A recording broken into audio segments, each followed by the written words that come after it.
after a year marked by internal problems on one side of the running rail and a shortage of star performers on the other. Godolphin brought its season to a close with a flourish in California on Saturday night, as the Royal Blue Silks completed a double with wuheida in the filly mare turf and talismanic, from Andre Faber's yard in Chantilly, in the $4 million Breeders' Cup Turf.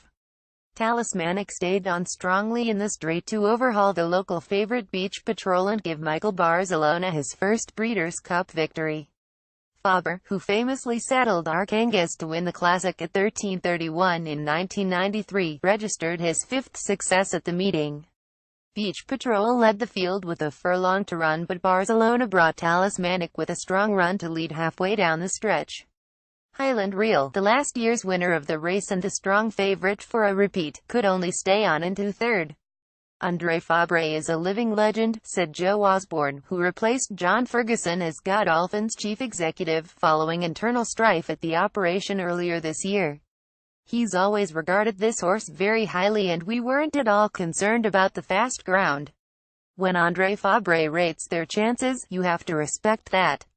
Aidan O'Brien, Highland Reel's trainer, saw both his runners on the dirt track beaten, as Churchill faded to finish unplaced behind the front-running Gun Runner in the Classic, while U.S. Navy Flag faded rapidly behind Good Magic in the Juvenile. Gun Runner got the better of a prolonged duel with Collected in the Classic, while Arrogate, who beat Gun Runner into second in the Dubai World Cup in March, ran a disappointing race on his final start before going to stud. wuheida, trained in Newmarket by Charlie Appleby, took the filly mare turf under a flawless ride by William Buick. Buick, whose own season was disrupted by injury after a fall at Arlington Park in August, settled wuheida in a close third and simply had to choose the right moment to strike, leaving the home turn to secure the win.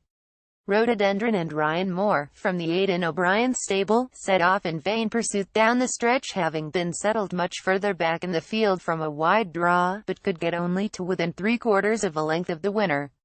The moment of victory was particularly sweet for the jockey, as this was his first winner at the Breeders' Cup in 12 attempts after near misses that included a last-gasp defeat on the Fugue, by the Moradin Magician, in 2013, which reduced the jockey to tears. He also lost his stirrup on the turn aboard Massar in Friday's Juvenile Turf. "She's a push-button ride," Buick said. "I could send her forward from the gate and get her into a nice rhythm, and the trip was never a concern. I was very happy throughout and I had plenty of horse and I could go where I wanted. It was a case of don't get too excited and don't go too soon." Appleby said, "I was delighted from the get-go.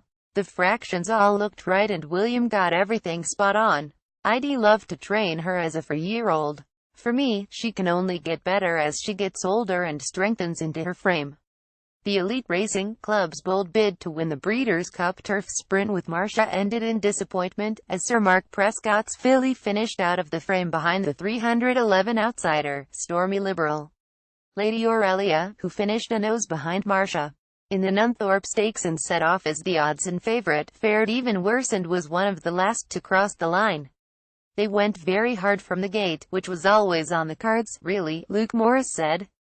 "I got onto the tail of Lady Aurelia about halfway around and that was my plan all along, but she just struggled slightly on the track. The track was always the slight concern, but she's so tough and honest and she's held her form right through the year.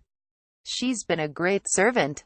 Marcia picked up about $10,000 for finishing sixth, $1 for every member of the Elite Racing Club, and is now expected to head to the sales in December, to be sold as a broodmare.